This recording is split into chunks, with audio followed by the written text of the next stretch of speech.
Hello and welcome everybody to episode 104 of today's News Tonight, the weeknight news show where we're joined by special guests and our lovely patrons to discuss the day's gaming news.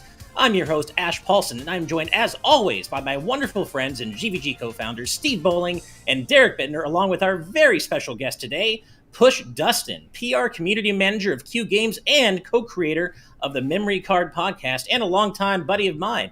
Push, how's it going, man? It's going really well. Thanks for having me on today. Thank you for joining us. It's I've wanted to have you on we've all wanted to have you on the show for a while, and you reached out to me recently about that, and I'm so glad you did because you and I have known each other since the Game Explain days, since our Game Explain days, and we've chatted plenty of times over the years, and I'm just so glad to finally have you on our show here now. Yeah, I think we've done a couple of live streams for Source Gaming together. Yes, I think we were on the anniversary live stream. Is that correct? I believe so. Yeah, along with that was a lot of fun. I remember that. We just Vander swapping in and out. Yeah. Mm-hmm. That was really cool.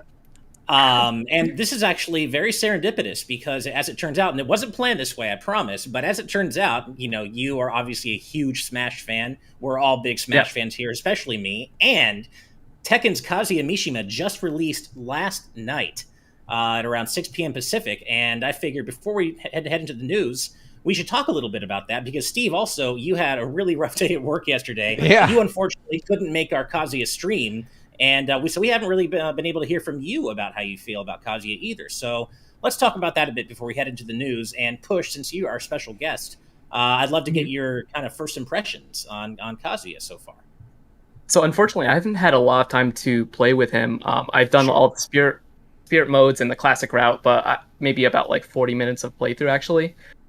So far, he seems really fun. I really like the fact that the camera angle changes when you do one-on-one throws. That. Yeah.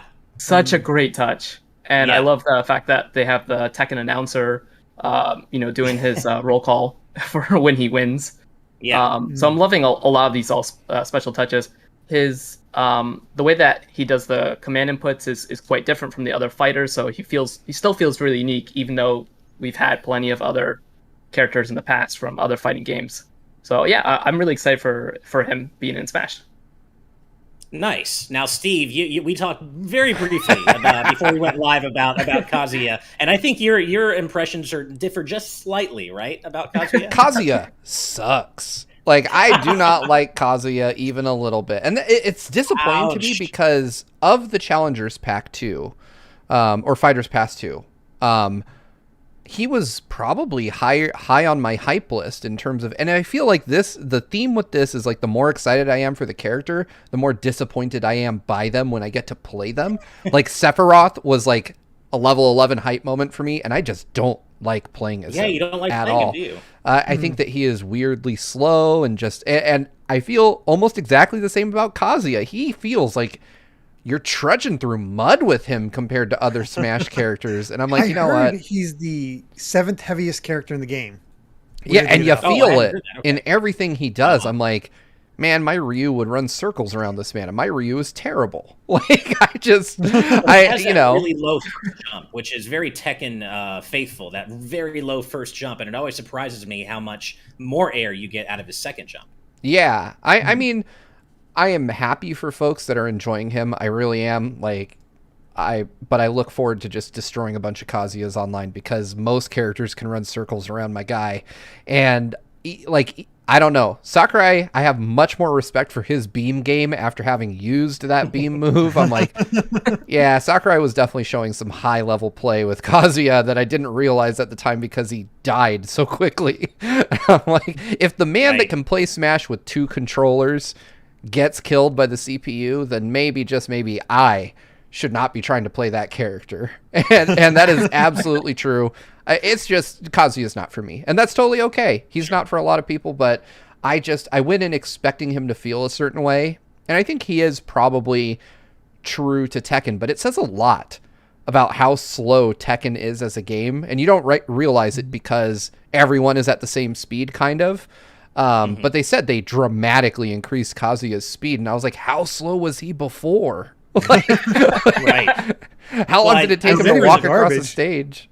Well, I remember in the presentation, Sakurai said something like the average Smash Brothers fighter's moves come out like 5 times faster than the average Tekken fighter's moves, just by default. And that just goes a long way toward telling you how much more slower paced a game, not paced, but slower a game is, Tekken is compared to Smash in terms of just movement, basic movement.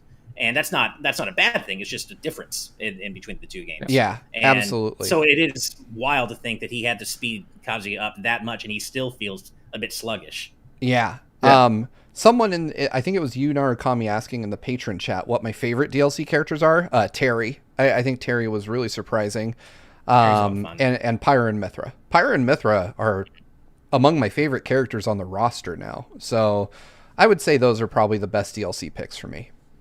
It did get slightly hit with the nerf bat in patch 12.0, which they needed. I know, Derek, you say they're perfect as they are, but let's be honest, they were a bit, just a little bit powerful. A little, but they OP. still seem to be doing quite well in the matches last night. Oh, yeah. From what we saw. So I don't think it was a huge deal.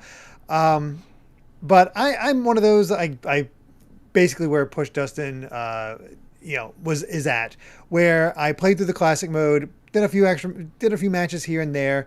I think he is fine. But I just, having watched the Sakurai presentation and then jumping into this, is like, I'm only using maybe a fifth of the moves that this guy has. I'm treating him like a normal Smash fighter, and I just don't feel as effective as I really feel like I should be with him. And it just didn't, it hasn't clicked with me. I don't hate him, but it just hasn't clicked with me in a while. And it's really weird that, of all things, I clicked with frickin' Me Brawler just because of the Shantae skin. You were doing so well with Me Brawler Shantae last night, man. I don't understand it. I really don't. But something about that setup has just killed it. Is killing for me last night. Who knows if that'll be something? But it's like, all right, well, apparently I have to pay attention to Me Brawler at this point, and see how it goes. But I generally enjoy him. Love the stage. Stage is fantastic. That's what I was going to say. It really is. Yeah, I would say it's probably my second favorite stage at this point. Next to Terry's stage. DLC stage or second DLC stage. Overall? Yeah, I should be clear. DLC stage. It's honestly one of my favorites too. It's great. I love the idea of shattering the walls on the stage. I think that's a really cool addition that makes matches more interesting. Right. And as Sci-Fi Lullaby says, and you guys know I was going to say this, the Tekken tunes are so good too. And my wife and I spent quite a while last night just going through my music and listening to a lot more of the modern Tekken music. God, that stuff slaps, man. I'm so glad more people are going to be exposed to Tekken music through this stage. And the stage itself is so much fun. I got to ask, Ash, did you pick up Tag Tournament 2 for the Wii U when it came out? I did not. I wanted to, but it was just one of those things I never got around to. But I have listened to the soundtrack on YouTube, and I'm well versed in its music. And it's got a great soundtrack, but the Mario costumes make it for me. Just customizing like these hardcore ass. It reminds me of the Mitsubishi commercials in Japan, like the Mario Kart Mitsubishi commercials, and just how you have this like buff ass hardcore looking dude, and he's wearing like a Mario mustache. Yeah, that game's a delight if I have it anywhere. I feel like we got to ask before we move on, because it's a question almost everybody, for everybody with Smash discussion involved. PushDustIn, your pick, your call for the final DLC character. It's so hard because on the spot. I mean, no one could ever predict Kazuya. Kazuya and Pyra Mithra, I think they all came out of left field. Even Sephiroth. This whole pass has been really surprising. So I still feel like Resident Evil has a shot at either as a character or as a Mii costume. I feel that they're long overdue in Smash. If I had to pick a third-party character, but I think the last character is probably going to be a Nintendo character. I think it's going to be a promotional pick. Yep. It's going to be Korin or who was the Incineroar. They tend to have the last character be a new character, so that way it could kind of keep the roster very fresh for a long, long time. So I would expect that kind of a Nintendo character to kind of keep the roster from feeling outdated. I'm trying to figure out which character that would be, though, because we don't necessarily have a new game unless they pull from somebody in WarioWare, which would be wild. They could do Breath of the Wild 2 as well. True. That's what Steve is thinking. See? I know Steve, you great were saying minds think that. alike. I don't join that. I don't think they're going to do that. I do think it could be a first-party character. I think that's possible, but I'm still split. I do also still think it could be a third-party character. Push, you didn't say Sora, so you're automatically wrong. And I just wanted to let you know that. No, I mean, that's obviously my pick, but I do think there's a good chance it could be a first-party character. I don't, because Breath of the Wild 2 won't be out by then. I don't know. It's hard. They kind of have to spoil a character if they're going to do it that way, which makes me wonder about that. Like, maybe we could get Emmy. We could, of course, get a Gen 8 Pokemon. There's a couple possibilities in there. And we could get Zelda. That's true. They could do Breath of the Wild 2 Zelda. Do you think people would be upset at having 3 Links and then 2 Zeldas, technically 3 versions of Zelda, if you depending on how you break that down for the Zelda reps? I think no matter who the character is, people are going to be upset because it's not Crash, it's not Master Chief, it's not the one that they've been hoping for. There is going to be so much disappointment surrounding that final character, and that's going to be rough. No matter what happens, I would love it if we got Emmy, but we also got an echo of Samus, just in her Dread outfit, like with the maybe with like the invisibility power that we know she has in that game or something. Cornflakes in our live audience patron chat, speaking my language, saying the last fighter is version 13.0. Is that a sign for Sora? Of course, referencing Organization 13. I love that idea. I love that. I'm sure it's not, but I do love that idea. Push, do you not think that Resident Evil spirits being added as like post-launch DLC spirits kind of soft disconfirms a Resident Evil character? I don't think spirits. Yeah, I mean, I think spirits don't deconfirm characters. Like we've seen Min Min. I think did Pyra have a spirit as well? Yeah, she did. She did. Yeah. So spirits don't deconfirm characters. I think. The way I always kind of saw that is like base game spirits don't, but DLC spirits felt like they do to me. But of course, there are no rules here. Sakurai plays by his own rules. Any rules that anybody thinks they know are not true. They're thrown out the window. And Heihachi got released with Pyramithra, the Mii costume, which completely so I think they know expectations, they know what fans are looking for, and they're trying to play around that as well. Yeah, makes sense. Well, like you guys, I don't see myself ever being good with Kazuya. I think he's fun, and I certainly wouldn't complain getting him on random or anything, but he's not a character I think that I will continuously go back to and try to improve my game with. He just doesn't jive with my personal play style. And I know Steve, you'll back me up on this, my money, my favorite fighting game character in Smash is still Terry. I love the way Terry plays. And I love his specials and his command inputs. That's just my jam. In terms of the character that I love the most from fighting games, it's Ryu, but I think Terry plays better. He's more fun to play. Yeah, I really love the way he plays. Well, we could talk about Smash all day. We've done it before. I know we can, but we can't do that here because we have to get to the news. But before that, we do have a few super chats to read out. So the first one is $4.99 from Romsky113 saying, "Hey, GD gang, it's been a while since I caught a TNT live, but please know that I listen to every episode in post-show. Thanks for all you guys do. Good vibes." Well, thank you. And it's good to see you back. Super sweet. Yeah, seriously. It's great to see your name in the chat, man. Thank you so much and for the kind words and the donation. We hope to keep seeing you back for future episodes. Next, we have $2 from Black Ninja saying, "I'm calling it. It's Master/Crazy Hand. That might be the way that Sakurai gets himself into the game. His are the actual Master and Crazy Hands making this game, right? So, I mean, at that point, you might as well just call them Glover." Oh man. Oh man. I mean, Master and Crazy Hand were technically playable in I think Melee through some wacky dark magic. Yeah. The name glitch. The glitch, right. The name glitch, that's what it was, yeah.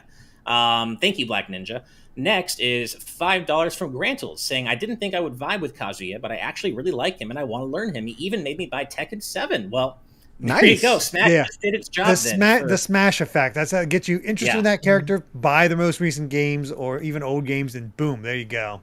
Yeah. Well, that's awesome to hear, Grantles. Thank you for the donation. Next is a £2 donation from Alan Wilkinson saying, "Final Smash character will be me VTuber or some shit." Can you even imagine a me VTuber character? That's the first time I've ever seen that. Barone in Smash. Oh, man. Yeah, or actually get Mads. Get Mads as a Smash character. There we go. There you go. Yeah, our former guest Get Mads in Smash. I'd love that. Next is $5 from Yin the Reaper saying, "I would lose my mind for Kat and Anna as a dual character like Ice Climbers or any WarioWare character. Wanted them since Brawl." You know what? A WarioWare 9 volt. rep would be pretty cool. I'd love to see Mona or 9 volt. I was going to say 9 volt would be really hype. Oh, 9 volt pulling out all the game references except Yeah. Nintendo base, like Pac-Man. Oh, that would be so awesome. And his have the final Ultra smash Hand would have to grab. be. Oh, His yes, final Ultra smash would have to Hand. be his mom coming out and scolding everybody to go to bed or something. Like, should have to. Yeah. It would have to be something like that. Yeah. I would love Thank that. you very much. Oh, Ian we the get a Reaper. like Yeah, a I little love that boost idea. from what is it, 5 amp or what's that? Because his buddy's name 5 18 volt? volt. 5 Is it 5 volt. 5 volt? 5 Yeah. volt. Okay. Yeah. So I actually when they had the Smash Bros ballot entry, I waited until the last possible moment, so like midnight on the last day that was man. open, and submitted 9 volt. And I was like, Nice. because I knew that like whatever I submitted wasn't gonna make it into Smash for 3DS and Wii U, but I knew it was like, okay, it's gonna be used for the next game for sure. So Nice. I'm gonna make sure this Nice. is the last possible entry, so it's on the top of the list. Nice. Well, So you if got 9 one more volt gets shot. in, Yeah, awesome. Next is $2 from Red Chaos 173 saying, if Tekken made it into Smash, why not Travis No More Heroes 3 version? I mean, I would say I agree with you, except there was that Mii Fighter costume that just got released with Pyra and Mithra, which I Yeah. think effectively catched the hopes of all the Travis Touchdown fans out there, unfortunately. As much as I would love for that to be the case, I'm not happening. Not happening 100%. I do love the fact that Travis is one of my favorite video game characters of all time, but he's not making the cut, unfortunately. Right. But I am glad you brought him up, Red Chaos, because we weren't able to make this its own story. Yes. I do want to point out that a screenshot recently came out of No More Heroes 3 with Travis wearing a "fuck racism" T-shirt, and I just love that. That is awesome. perfect because fuck racism, hell yeah. Yeah. And I'm glad that you gave me a reason to bring that up. So thank you for the donation and for bringing up Travis, Red Chaos. And finally, we have a $1.99 donation from Esax08 saying Master Chief finishes the Fighter Pass. And yeah, I think we've all heard a lot of people saying it has to be that because Master Chief finishes the fight would be like the perfect splash screen. It really for Chief. would. It would be. But I would have to imagine that it would have to come alongside an announcement of like Master Chief Collection coming to Switch, which has been long rumored, but I don't think it's going to materialize anytime soon, if it ever does at all at this point. Because I think I've been hearing rumors about that for like 2 years. So Yeah, same. Although I will say, Top Dog saying Master Chief is going to be a Mii costume, I'm not opposed to that, especially if he comes with music, like we've seen before. Getting that Mjolnir mix of the main theme, that would be hype as hell to have that in the game as something to pop on a stage, Hell yeah. That would be. I mean, I do think when it comes to it being the final character, if we're talking about maximum hype, right? I think the only third-party characters left that like hit that high, super high note in a broad sense are like Master Chief, Sora, and maybe Crash. I think everyone else is kind of, unless and correct me if I'm wrong, if I'm not thinking of somebody. But I feel like those are the Eggman, three. I think Eggman has that ability too. Because Eggman. the Sonic Eggman community could is vast. Yeah, you're right. No, Eggman should be on that list. I'll be honest. I think that the one thing we're overlooking, and it's because it won't happen. I want to be clear that it's because it won't happen. But I think the biggest, craziest, most unexpected thing they could do is have a PlayStation character in there, like a first-party Sony character, because that's the one of the big three that's not in Smash at all. And like, imagine if we're all sitting here speculating Crash, Master Chief, all these other ones, and it's fucking Ratchet and Clank. Like everyone would, their heads would explode. I would lose my mind. That would be Absolutely. hype. Yeah. With will Rivet it happen? And, no. Rivet alt. God, Oh, yeah. no. you know what? I should say with Rivet and name redacted alt. Yep. You know what would break the internet is actually SpongeBob in Smash. If SpongeBob showed up in Smash before Goku, the internet would just collectively die. Yeah. I would start it too. I'd be the beginning of that death. I'd be the first cell of the body of the internet that passed away. It's funny. There's so many characters in Smash that are almost representative of the PlayStation 1 era. we got Tekken, we got Final Fantasy, we got there's another one that was like around that era, but I forget. But either way, it's Metal Gear Solid. Thank you, Nincobra. It's crazy how they're just sort of like, I'm going to take this. It'd be kind of amazing to just finish it off with their own character, but yeah. We'll see. It's going to be a really interesting hype moment, no matter what, because someone out there, a lot of people are going to be really happy, and then a lot of people are going to be really upset, no matter who. I get nervous thinking about the final. Oh, it's going to be that too. the internet's going to be a too. mess that day. Yeah. It is going to be like it'll be the one time people are hyped for their character to just be me costumes during the Sakurai presentation. Yeah, Right. give me anything. Yeah. Well, thank you again, everybody, for the donations. You're all so generous. And just as a reminder, any future super chat donations we get, I will read out between news stories, because we do have to get to the news. And as hype as we are, all of us, about Smash, I think our first news story is about something that we are all not nearly as hyped for, given E3 recently. So let's Want to get be that up hyped for it? I want to be, yeah, I want to be hyped for it. So, the Final Fantasy Pixel Remaster Collection. You know, that set of FF 1 through 6 that's only coming to Steam and mobile. Well, Square recently released a 30-minute Japanese video that is for some reason has since been removed. That you can't watch it anymore at its original location. But it included new looks at all 6 games and screenshots here of FF 1 through 6. Kind of giving us an early look at the revised sprites and just kind of how these games will look. FF3 in particular is very interesting because it is the first time this game has ever been remade in 2D, and especially for a non-Japanese audience. And it reopens the wound. The wound hasn't even had a chance to scab over yet, and it's already being reopened. I want these games on console, on Switch specifically, because these are looking great, other than the font.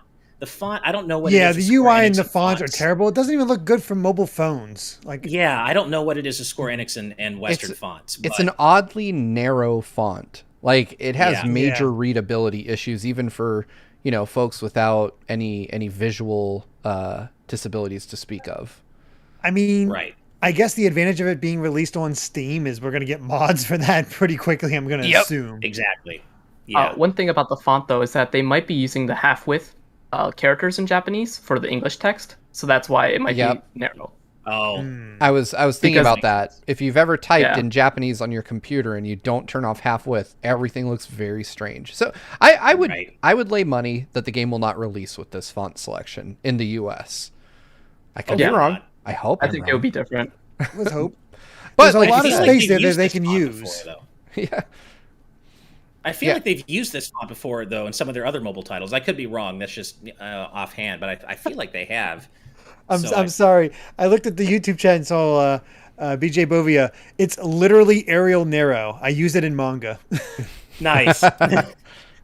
Well, nice. And there's nothing wrong with Arial. I like Arial as a typeface in general, but it's just something about it looks very plain and off here in these Final Fantasy it doesn't games. fit at all. Though, something chunky. I do want to say our good friend, the other Brandon in this case, is mentioning how he doesn't like the look of the games, and I haven't taken a long look at these yet. I just pulled the screenshot right before the show, which shows FF1, by the way. I threw FF1 up on screen.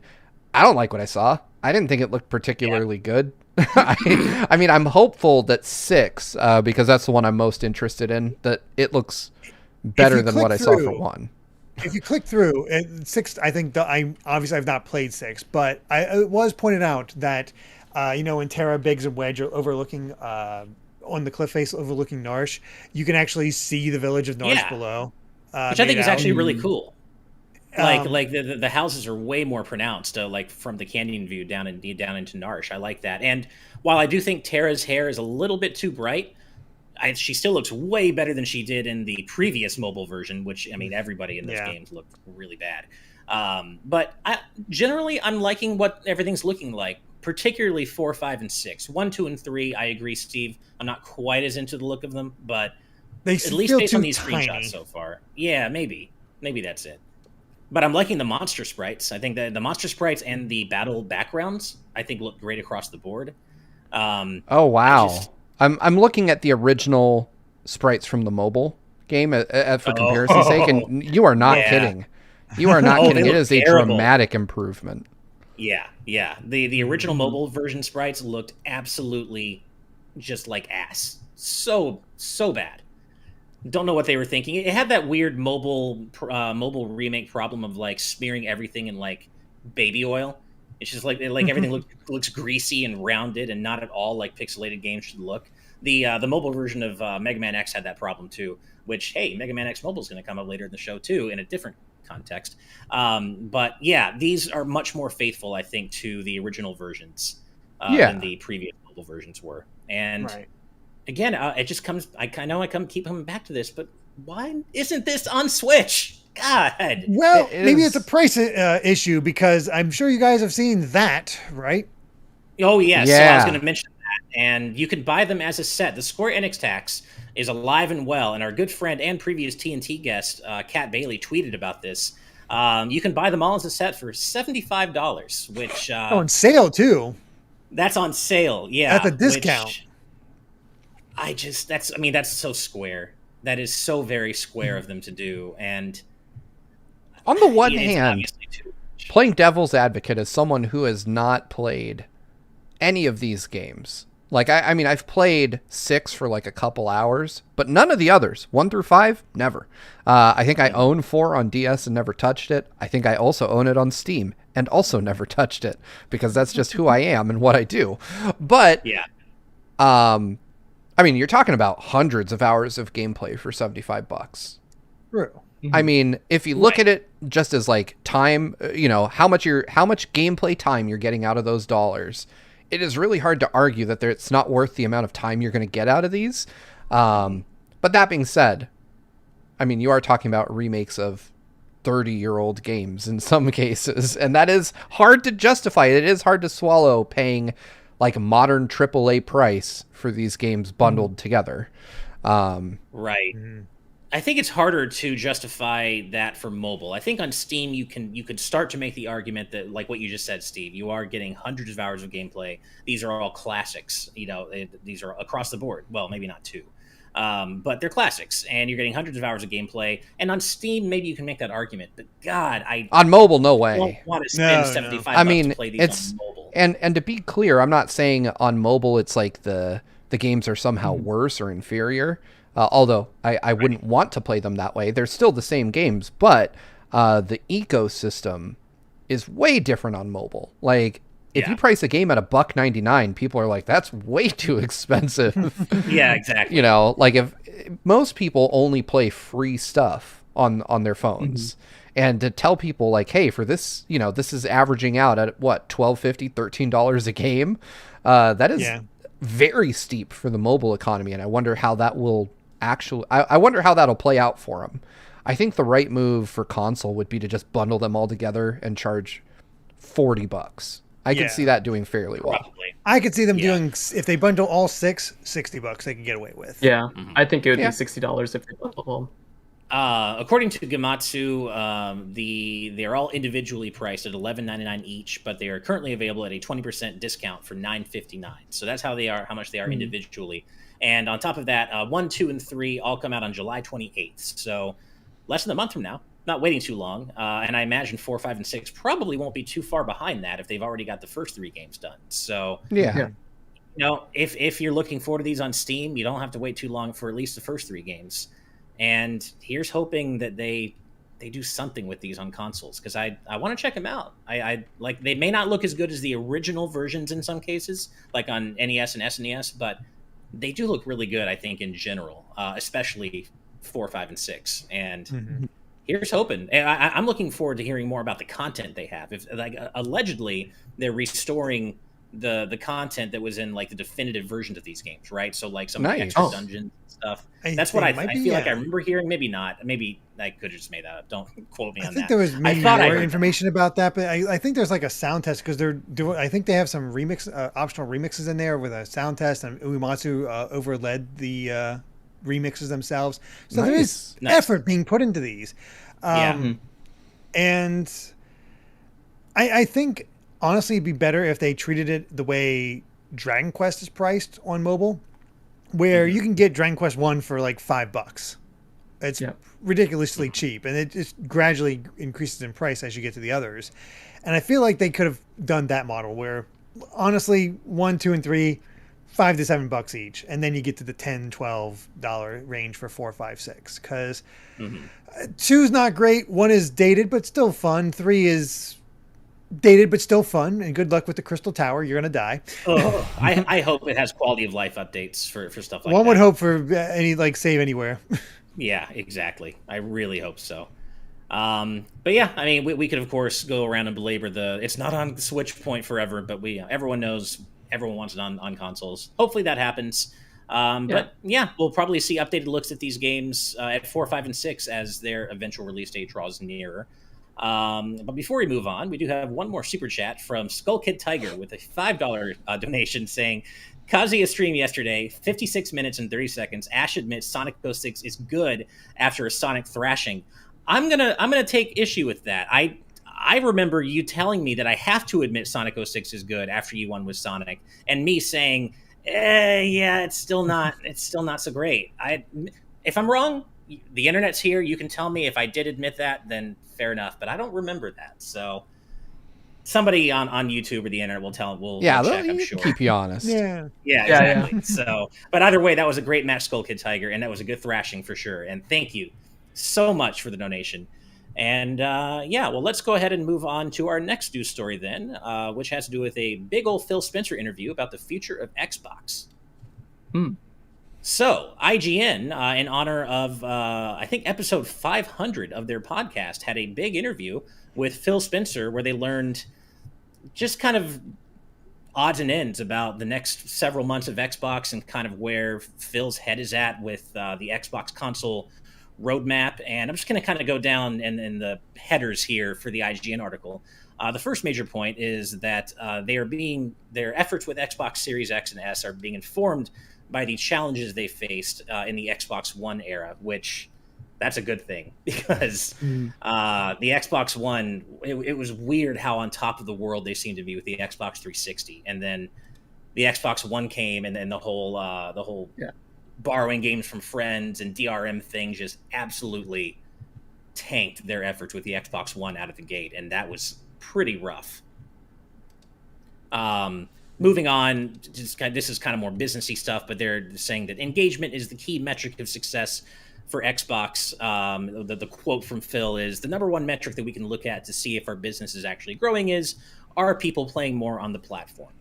That's obviously not anything new, and that is what they're using Game Pass to help grow, essentially. Yeah. And as we said before in the show, Game Pass is clearly their focus in terms of a service approach over just focusing on the hardware aspect like PlayStation does. And by the way, feel free to interrupt me at all if I know, Steve, you might have something to add. I did want to give our audience a little update. So I mentioned on the last episode that I would try xCloud on my web browser and see if it worked. Oh, okay. It sucks, just like I expected.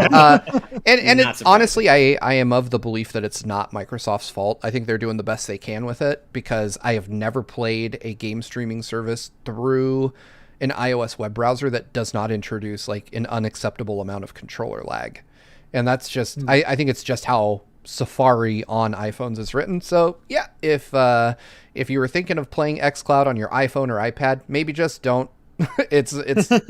I tried playing, I intentionally put it through the ringer. I played Forza and I played Doom Eternal, and they were unplayably laggy. I'm not surprised. The game was streaming in like real time. It's just my controller inputs were not being reflected anywhere near to when I was putting them in, and that sucks. Apple, just let them make the app. It works great on Android, I can tell you that. So yeah.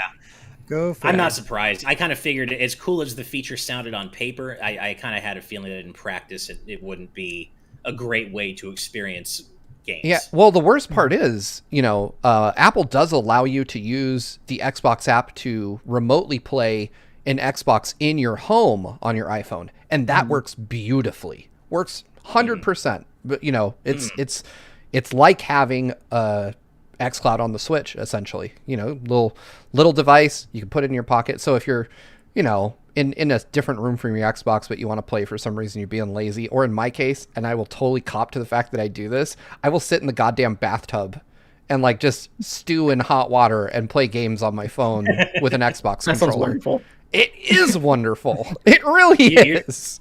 Just by saying that, you're opening the door for more bathtub streams, I think, Steve. People are going to hear that and be like, more bathtub streams, yes! I can't. I did not wear clothes when I did that. Like people normally do in the bathtub. I'm not This ain't OnlyFans, and from what I hear, You're OnlyFans saying won't that allow as though that that's anymore. going to Either. stop people. Oh, really? I hadn't. Yeah, apparently, and this is totally tangential, so I'll make it quick. OnlyFans has decided that they're no longer going to host adult content, and I'm like, what else do you do? Like, Yeah, exactly. OnlyFans is for? Yeah, you hear about this all the time. It's like these apps or services get big off of that industry, and then as soon as they are considered legit, they're like, okay, we're jettisoning that. Thanks for helping us get to this point. Get out. Yeah, exactly. Like Tumblr.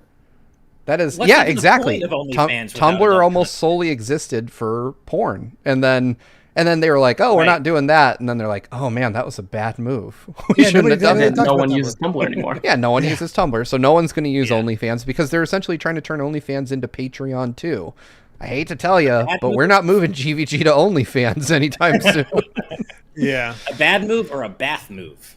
Well, I mean, a bath move is eventually good, as Miyamoto would probably say. Nice. The Returnal of you not. Oh, go ahead. Oh, I was going to say, going back to Phil Spencer stuff, it's interesting that he's admits that they need more studios that are geographically diverse. Like he wants to acquire Japanese or European teams, and wants to get more friendly content, which would definitely diversify the type of games we see at Xbox presentations. Right.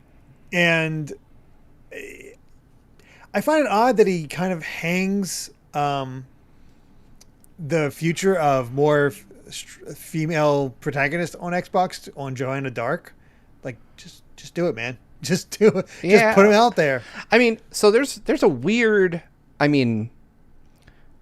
culture at Xbox, right? It's they want to be something for everyone, but they include the really bad people in their view of everyone. And they're like, well, we built our brand on the backs of Cheeto stained hands, so we're going to need to make sure we continue to grease those already Cheeto greased palms. And I mean, just don't. Like, it's okay if they don't buy your shit. You guys are going to be fine, Phil Spencer. You're rich. And I do appreciate Phil being, I would say, uncommonly candid about the weakness in their lineup, admitting like, hey, we need to do better with family-friendly content, and we could be better about having more geographically diverse teams making games for Xbox. I appreciate him just coming right out and saying that, but I agree with you, Derek, that it is a bit strange that he's hanging the future of female-led games on Xbox on Joanna Dark. Like, you don't just have to hang it on one character, Yeah, but I mean, I am looking forward to seeing what they do with Perfect Dark. I don't know if they're like fully focusing on Joanna Dark as like the sole like entryway to female protagonists. I think they're just saying like maybe she's starting that trend. That'd be, or at least that's what I'm hoping for, at least, because I think diversity is really important, and getting the teams from different locations will definitely help Xbox. Xbox does not do well in Japan, and I think part of that is because of there's a lack of Japanese involvement, lack of Japanese studio involvement, and I think they could leverage that. I wonder. So one thing I didn't realize until very recently, since we're talking about Xbox, is that Scarlet Nexus, which recently came out, I didn't even know that was a PlayStation game as well, because Microsoft did a very effective job in the West marketing it. Like, I thought it was an Xbox exclusive. That's the only place I ever saw it. I didn't know until Bandai was like, hey, did you know this game's also on PlayStation? For the first time in a long time, I was like, no, I didn't. And I feel like if they could have gone all the way and locked a game like Scarlet Nexus down as an exclusive, that would go a long way toward making the console at least appealing to folks outside of the US, because Scarlet Nexus is anime as fuck and I love it. But there is a serious dearth of games like that in the Xbox ecosystem. They need to improve their lineup. And I think it is cool that he's like, we're a little weak on certain things. And I would love to see them actually develop a meaningful partnership or even acquire a Japanese studio. Just anyone.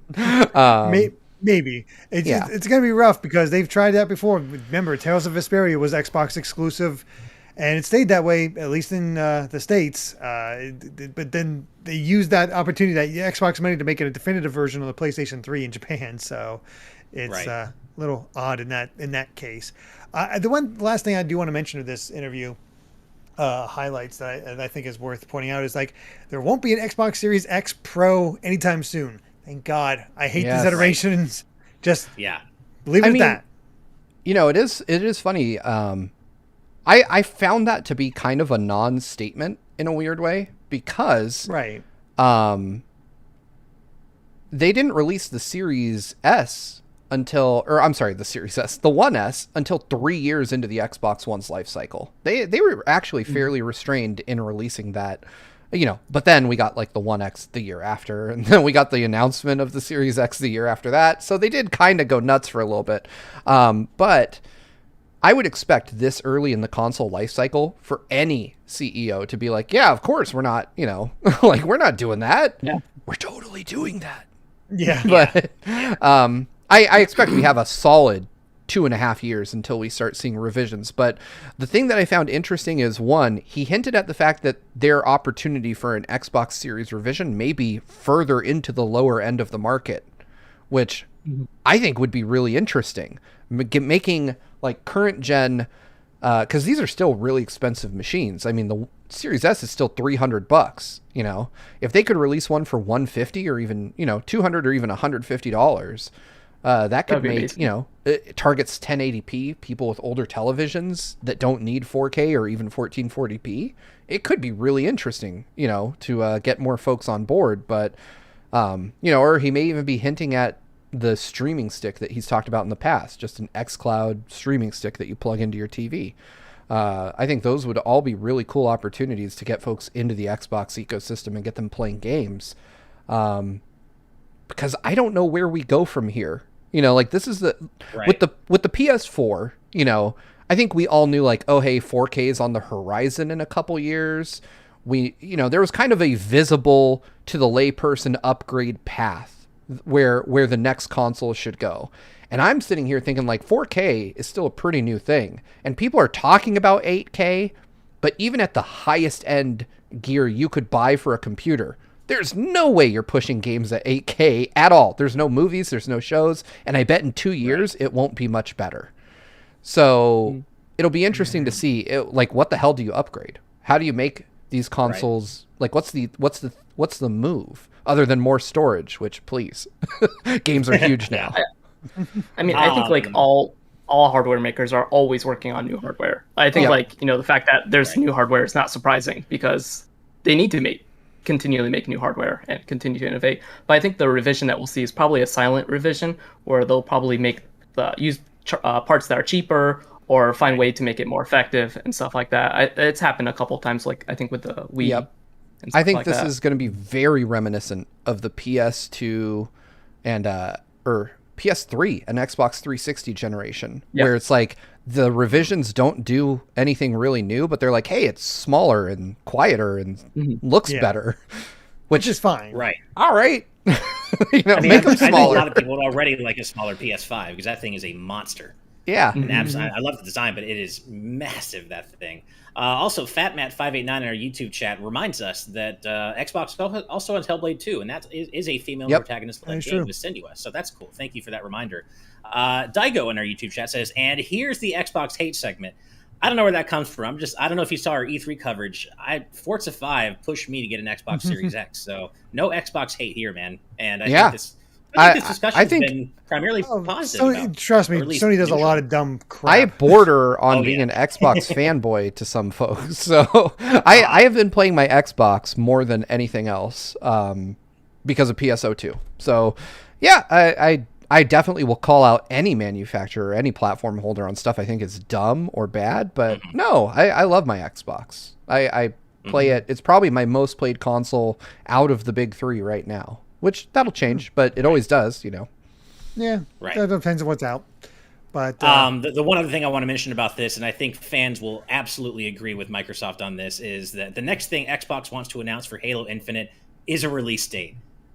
Makes sense. Like it feels like it's just been way past time for a long time for them to announce a release date for Halo Infinite. So hopefully that is coming soon. Halo Infinite, I always come in kind of like cool on them before I play them, and then I end up devouring the story mode of these games in like 2 days. So I love playing. I suck at multiplayer. I'm glad it's split off into its own thing. I'll be honest, I probably won't touch it. But the single player campaign I will play through probably multiple times, once by myself, more times in co-op with friends if it has co-op campaign like most other Halos do. But Halo is definitely it's the reason I bought my first Xbox, and it continues to be a series that, with the exception of ODST, I've played every single one, and that's just on me that it came at a time in my life where I didn't have time to play. So right. We'll see.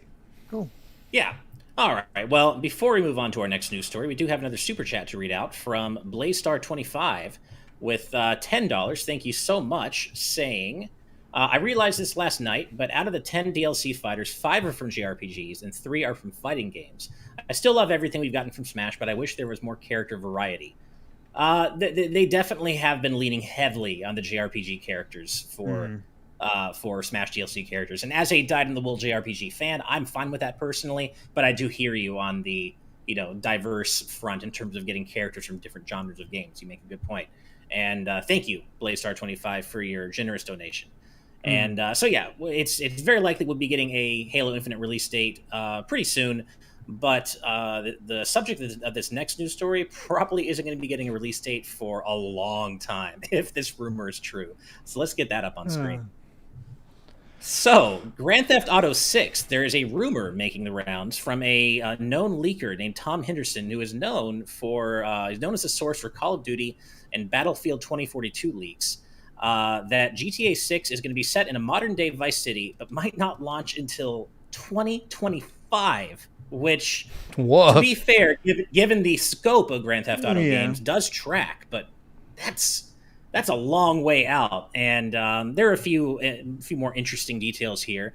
Apparently, GTA 6 is going to include multiple playable characters, including a tech-savvy woman, which I know that's something people have been wanting to see from GTA, is a playable female character.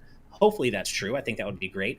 It's also allegedly going to have an evolving map, kind of like Fortnite, like a map that changes in real time, in response to wide-ranging events. I don't play Fortnite, can you tell? But yeah, that's going to have a Fortnite-style evolving map, and this all sounds really interesting, especially the bit about it being set in a modern-day Vice City. But it's hard to get too excited, I would think, knowing that it might not even launch till 2025. As SEA points out in the chat, the patron chat, 12 years after GTA 5. That's a wait. That is quite the wait. The thing for me is, go ahead. I was just gonna say, like, Rockstar really seems to be focused on the online experience for GTA 5. And I think that's why, like, GTA 6 taking so long makes a lot of sense, because they're probably going to build online as a very core component of the next game. Yeah. I think you're completely right about that. I think that we're going to see GTA 6 stands a good chance of being the most dramatic shift for the series since GTA 3.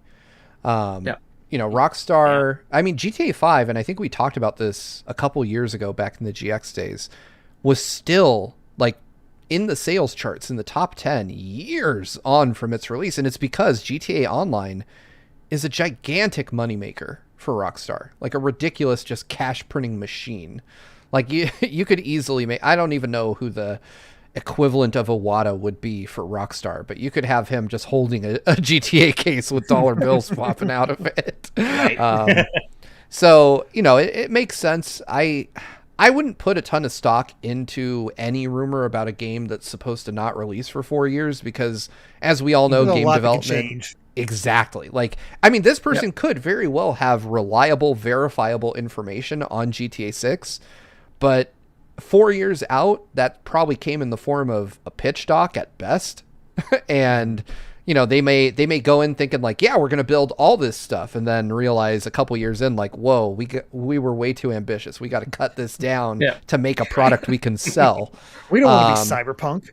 Yeah, we don't want to be cyberpunk. It's interesting though. I do like the idea of like a technically savvy criminal in a GTA game, because honestly, as much as GTA has grown in terms of its portrayals of characters and stuff like that. We still kind of get the archetypal, like, retired mobster that is getting back in the game, and he's really just good at robbing things, you know? And it's like, there's not a lot of depth to their skill set.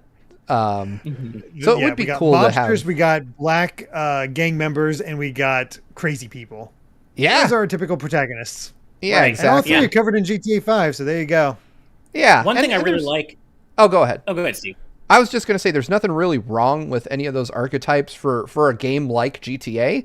It definitely fits, but I would like to see somebody who's like into sophisticated white collar crime as an option in a game like GTA, where, you know, the kind of person who wants to rob you without even knowing that their hand is in your pocket. You know, I think that could be a cool twist on the entire series, but, you know, I would also be happy to just run around, you know, Liberty City or Vice City in this case, and just blow shit up and, and go wild. So I think it could be, you know, I'm confident that GTA 6, whenever the hell it comes out, will be your typical Rockstar joint. It'll be huge on production values, huge, even bigger on the marketing budget, and you know, fun to play if it's your thing, but probably not going to break any molds. I don't think GTA has ever really, like, a lot of people pointing out, so Watch Dogs. Ah, man. I hope not. I really hope not. I think Watch Dogs and GTA are both good things that I like, but separate things. And I do not want GTA to go down the, oh, hey, you can hack a manhole. You know, like, I don't want that. So I hope that those remain separate concepts. Speaking of GTA 6 going big on production values, one thing I really like about this news story from Games Radar, by the way, is that Tom Henderson apparently had previously reported that GTA 6 might launch in 2023, but is now updating that prediction to 2025 due to one of those factors informing that prediction being that Rockstar is apparently focusing on employee well-being in the wake of reports of serious crunch in the run-up to Red Dead Redemption 2's release. So if that's true, and of course, again, this is all based on a rumor from a known leaker. None of this is confirmed news, but if that's true, that's great news. And I can think of no better reason to have this come out in 2025. Yeah, that's a long wait, but if that means that none of the devs have to crunch and they're putting employee health first, that is always the number one thing that matters. Mm-hmm. Yeah, absolutely. True.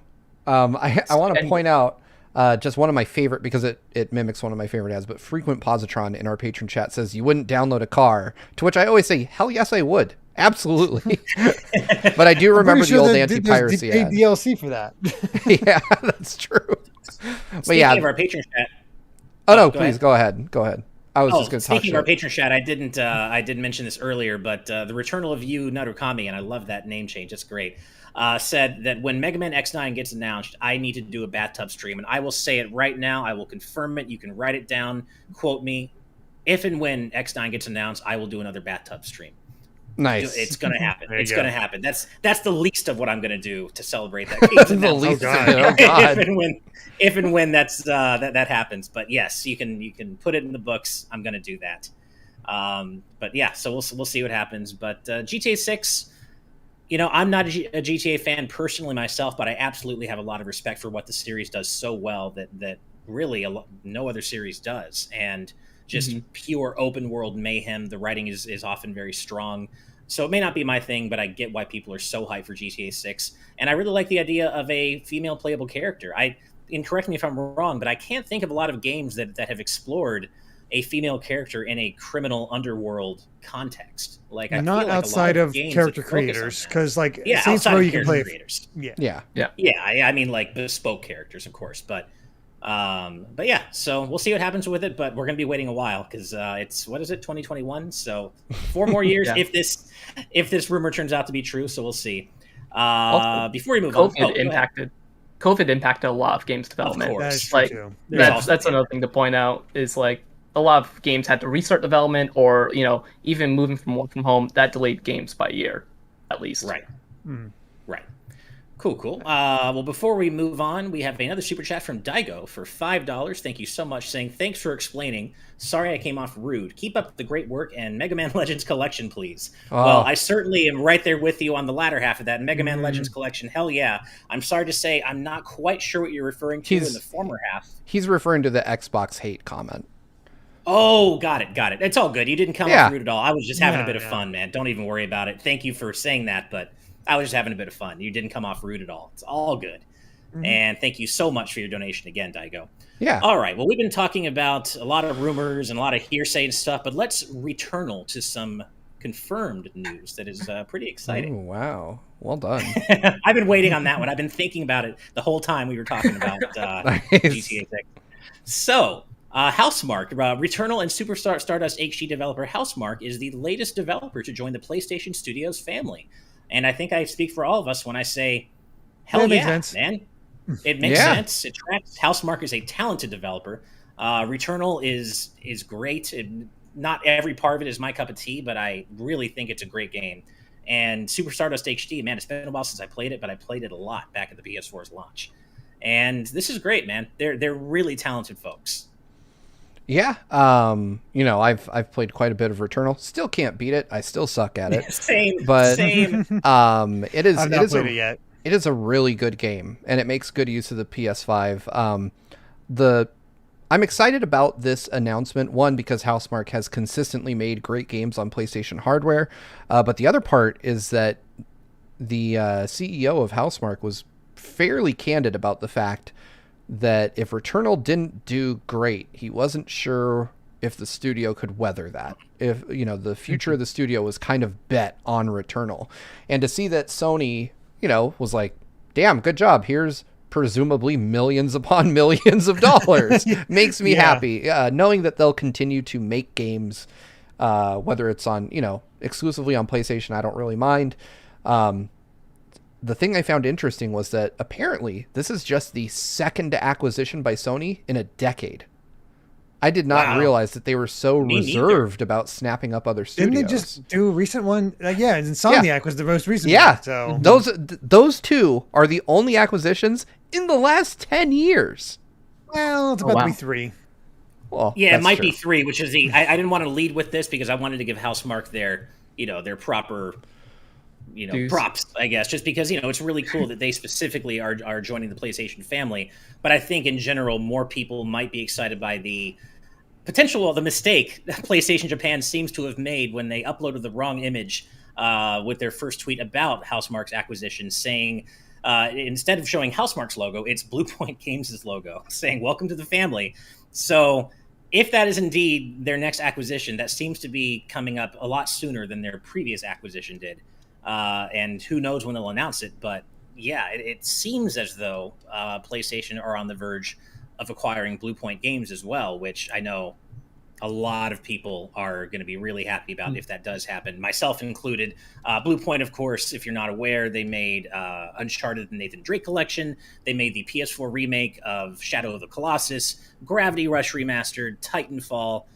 Really talented folks over there. And I know that there's all the rumors going around that they're working on potentially a Metal Gear Solid remake. I think we all hope that's really happening. We'll see. But, this seems like a lot more than a simple mistake, too, because it does. It's not just the Bluepoint logo. There's also a screenshot of Demon's Souls in that little horizontal section of all these other games. Mm-hmm. So they very clearly put a lot of effort into editing the image, and it does seem that it was supposed to take place after this announcement because Returnal's already on there. So, right. It does seem like somebody goofed real bad and just posted the wrong image. Also because the image disappeared from Twitter and no comment was made as to why it was posted. So, which that tells you everything. Yeah, I it feel really bad does. for the PR person who accidentally uploaded that. Oh, that social media in intern is now doing one of those videos on Twitter where you edit your bio, but they're putting former in front of it. Oh God, that's so sad. That's man, I feel really bad for whoever. I do. I feel bad because it's definitely an innocent mistake, but it is a big one. Yeah, it's interesting that acquiring Bluepoint because what they have done is mostly ports and remakes. So I'm A-okay with that. I wonder if they're going to get an original game. Cool. Demon's Souls was from what I understand was a great PS5 remake. I didn't play it myself, but I heard it was great.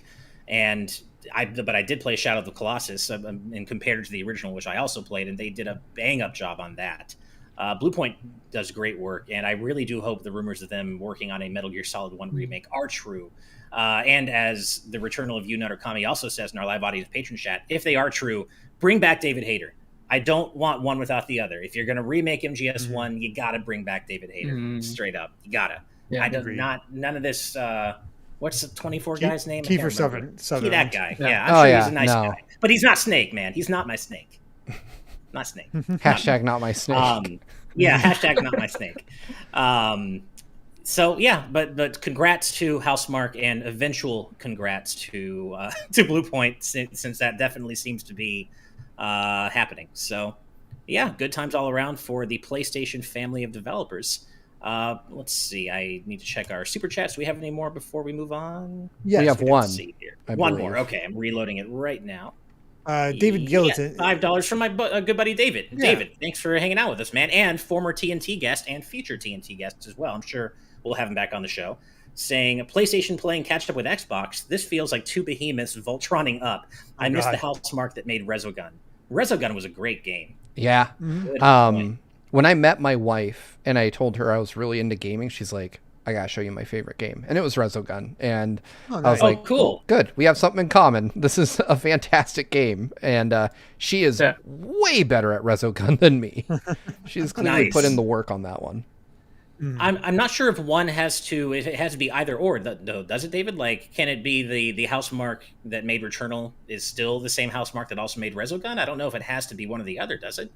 I mean, they're both great games, so they seem like they still have the development shops to make just, great games in various genres.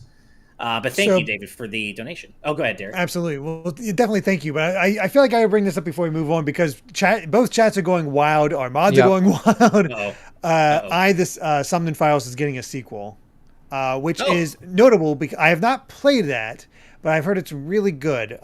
It's made by the same people who worked on 999 and Danganronpa. Like those two came together to make this game, and now we're getting a sequel. And thank you, Steve, for the image. I already got a PR email about it too, so there it is. I have as well. Yep, I see it now. So that's really cool. I was just the creators of Zero Escape. I thought they also had Danganronpa in there. So I mean, it's totally down my alley. It's totally something I know I'd like. I just need to find time to actually play it.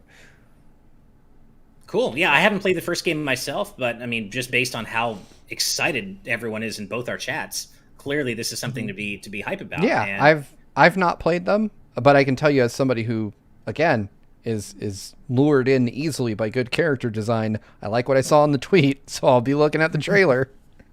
Right. The main character looks dope. Yeah, I'll check this out after we wrap recording today. But on that note, we do have a few more news stories to get through, so let's go ahead and get that next news story up on screen. And this we keep coming back to Silent Hill. We keep returning to the whole Silent Hill worst kept secret in gaming thing. So Bloober Team, the Polish developers who made The Medium, have announced a strategic partnership with Konami. And it is understood by Video Games Chronicle, I believe. Yes, Video Games Chronicle, that this partnership may have to do with a Silent Hill project. It says here on Video Games Chronicle, it says, according to people with knowledge of Bloober's plans, one of the projects it's working on is Silent Hill related. And on top of that, and this is not Bloober related specifically, VGC also understands that Konami has already outsourced at least one other Silent Hill project to a prominent Japanese developer.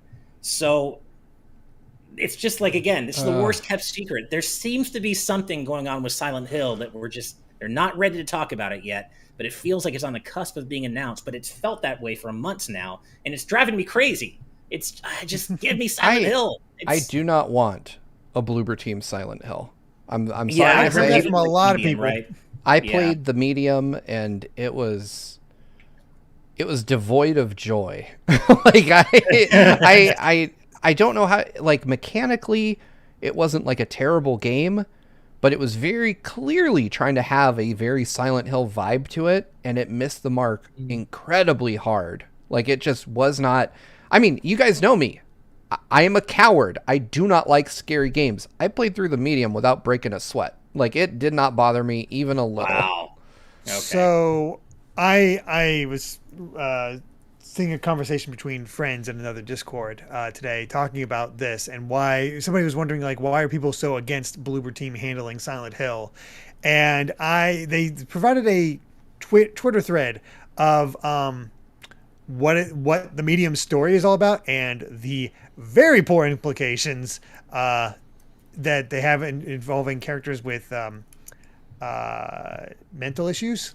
Yep. And it is, oof, that is a wolf. And apparently it's something that's come up a few times in their games because they've also done Layers of Fear and what was that? Oh, the recent Blair Witch. Thank you, Push.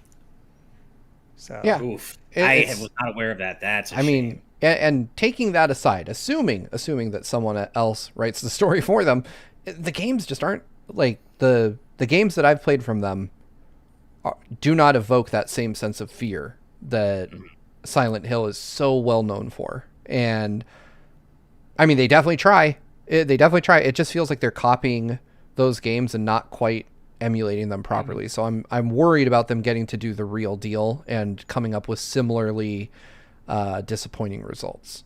But I probably won't play it regardless. So that's a shame. Unless it gets some amazing reviews.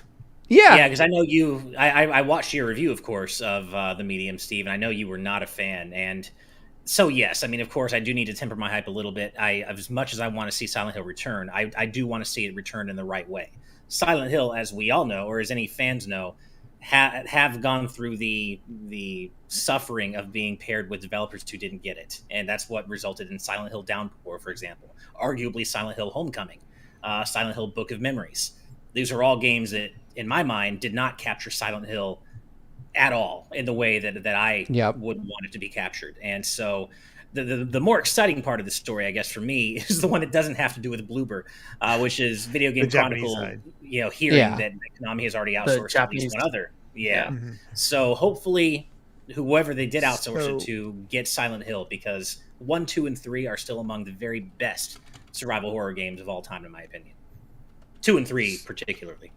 So Zain Mosi in the YouTube chat saying that's what Silent Hill games are, based on emotional trauma most of the times. That is very true, but there's a difference from what I understand how Silent Hill treats it to how the Medium treats it, which from this Twitter thread, and I admit I have not played the Medium, so maybe Steve will back this up for me. I don't know how much he remembers or anything like that.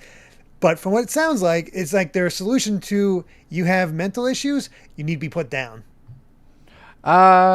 There was definitely some of that. Like there were people that were, I don't know that I would classify it necessarily as mentally ill. That wasn't the read I got from the story of the Medium. But there was kind of a weird overarching, like this is maybe not a resort, maybe a mental hospital instead that they're treating as a resort for the sake of the residents.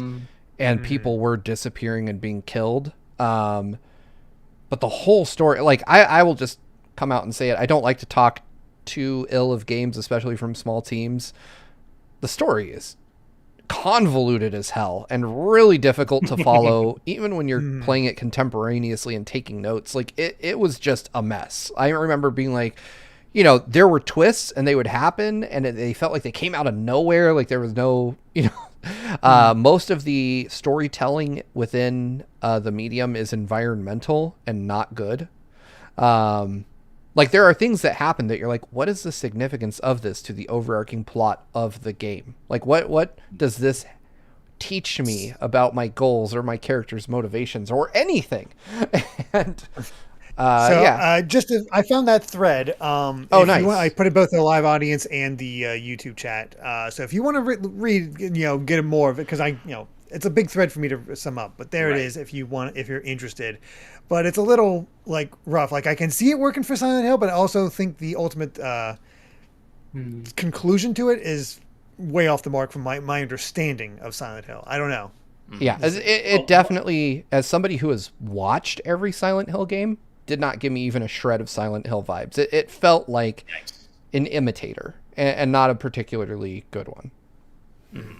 Well, What Up Nico in the YouTube chat says, they use mental health as a gimmick rather than a serious topic that lots of people go through, which again, like Derek, I haven't played it myself, so I'm not going to render a judgment here. But based on what you're saying, Nico, that certainly is a problem, and that is not how I would want to see Silent Hill tackle those same topics. So we'll see how it goes. I just hope something good for Silent Hill comes out of all of this. Something that isn't a pachinko machine. That isn't a pachinko machine. To at least be positive somewhat, I do think they could make some pretty unsettling character designs and locations, but I'm not confident they could have the gameplay to match. Like the stuff that you saw in the medium, you were like, oh, that could be pretty scary under the right circumstances, but then those circumstances never materialized.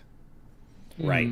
Vedran in our Patreon live audience chat says, didn't the Silent Hill composer Akira Yamaoka help with the medium? I do believe I heard that was the case. And if it was the case, apparently it unfortunately didn't really make too much of a difference in the end.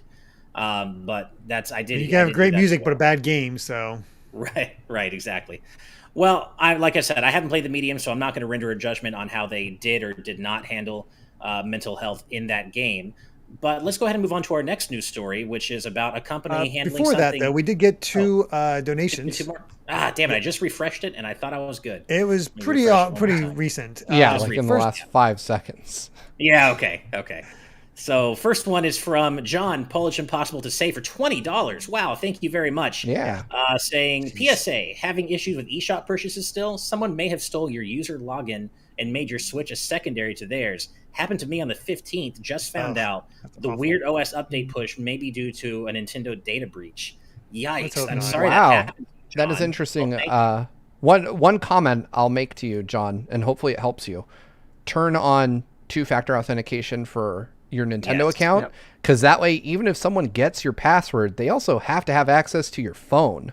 And I can tell you, being someone who works in games media, I have it on all my accounts, and every couple months or so on either my Twitter, my Instagram, something else, someone finds a way to try to log into them, and I get a text from whatever service it is saying like, hey, someone in Ukraine is trying to get into your Instagram. I'm like, good luck. It's pretty boring in there, but that'll save you a lot of heartache. I actually learned that lesson the hard way after somebody hacked my PSN account and bought $200 worth of gold in FIFA. I had to spend a long time on chat with Sony being like, I don't like FIFA. I don't even own FIFA. Like, why would I buy $200 of DLC for a game I don't own that you can see my account has never played? But they eventually refunded me. But yeah, it was a nightmare, and that just convinced me. I was like, put it on everything. And I have had a few scares here and there, but fortunately, since I did that, no one has ever gained access to any of my accounts. Yeah, definitely. Well, two FAs definitely. Yeah, absolutely. Well, John, I'm really sorry that happened to you, but thank you for the PSA, and all the best to you, man. Finally, we have $5 from Maximum Low Blow saying, have you guys seen the new... That's a great name.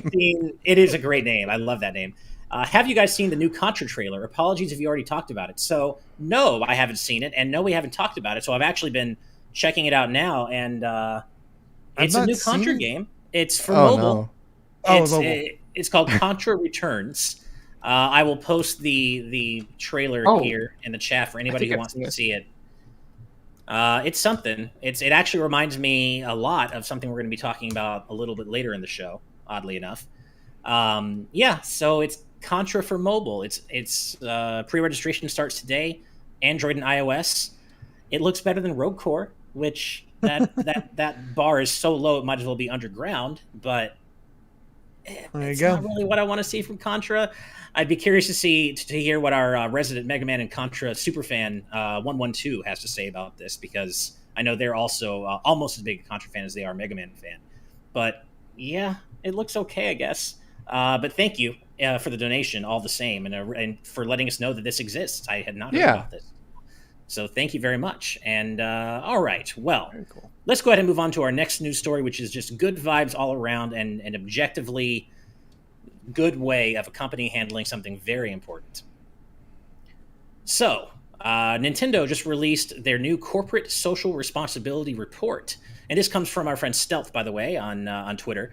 And they highlighted a very important section in particular, which is the introduction of a partnership system, which, and to break it down, basically just guarantees the same level of benefits for people in same-sex partnerships as it does in heterosexual marriages, which... Hell yeah. Yeah. And especially considering this is the Japanese branch of Nintendo, NCL, that's a particularly big step for them, given the cultural norms associated with LGBTQ plus, communities and populations in Japan. So the fact that they're taking this step for the Japanese branch of the company is particularly great. And there's not too much to say other than this is obviously an objectively very good thing. It's been a long time coming. It should always have been the case. And hell yeah, Nintendo. Yeah, this is a good thing. I imagine that Nintendo of America has had something like this in place for years now.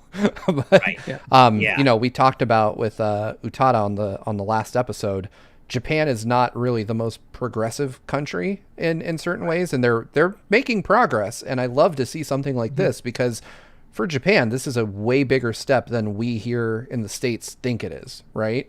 So to recognize that there are folks that deserve these privileges within their ranks, it means a lot, especially because Japan is a country where there's still a lot of pressure on folks to live a different life than probably the one they want to live. And I feel like it's just a good thing all around.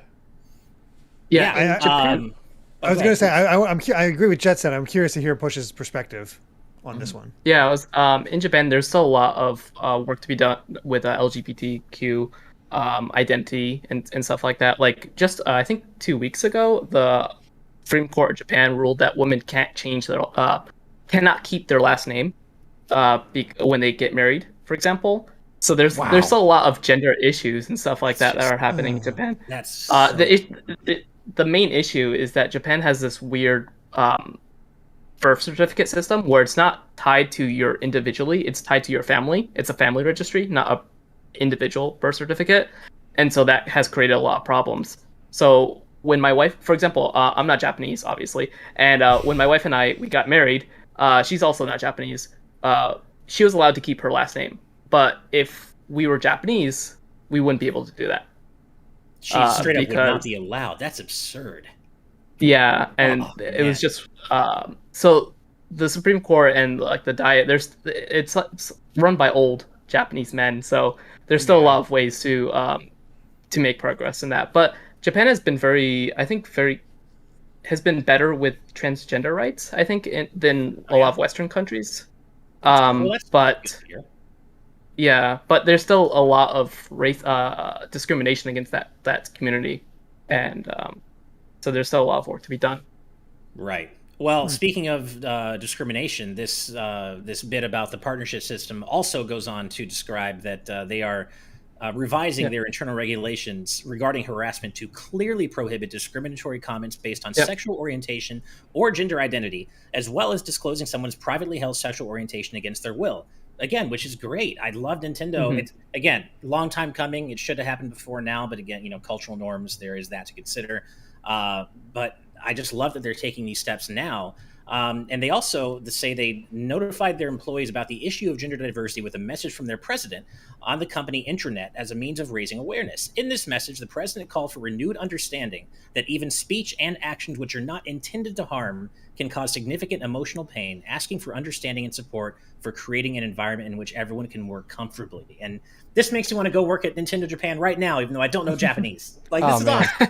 I love this. I think this is a great policy. And I have to just share like a quick personal story about Nintendo's intranet, because y'all have accused me of flexing on this show more than once. But I probably was on the receiving end of the hardest flex of my entire life. When I was on the phone with some folks from Nintendo, I was interviewing a few folks for the release of Xenoblade Chronicles 2. And Derek's friend of the channel, former TNT guest, probably future TNT guest, Chugga Conroy was on, and he mentioned that he used one of my interviews, and we had gotten to discussing which one it was, and it was the one I'm talking about now.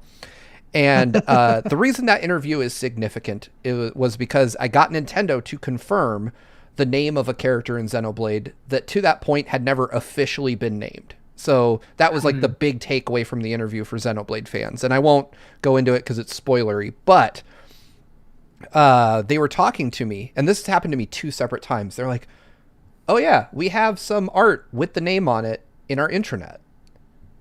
And I was like, wait, what?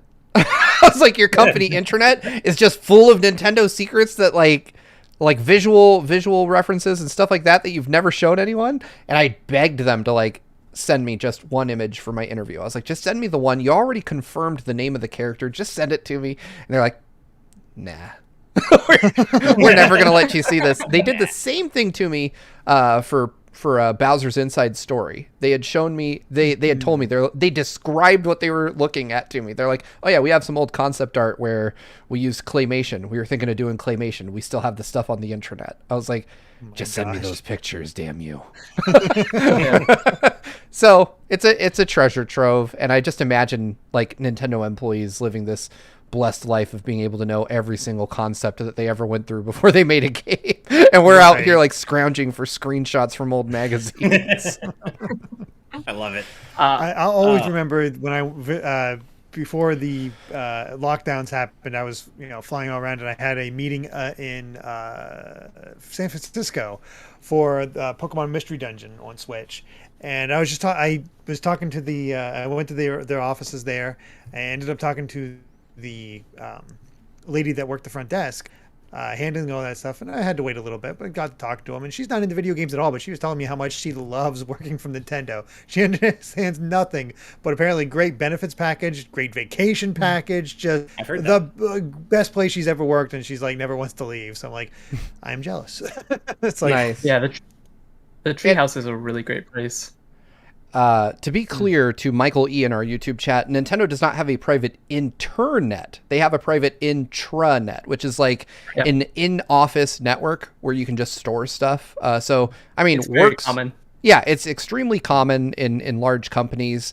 It's just like a collaboration space for storing files and stuff like that. And closed network. Yeah, it's like a closed network. So if you somehow hacked your way into Nintendo's internal network, and manage to, I'm not even going to continue with that line of thought because one of y'all will do it and we'll all go to jail.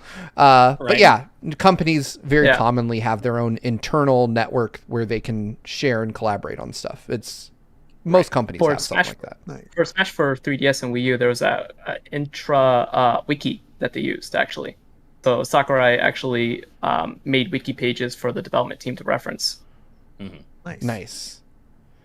So it's very common in game development.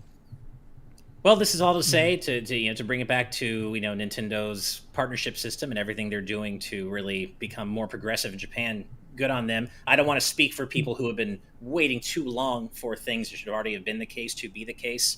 I don't want to smooth that over. It should have been the case a long time ago. But I'm glad they're doing it now, and this is just good news for representation. There's a lot of things that should have happened a long time ago, but well said. We're getting there. Well said.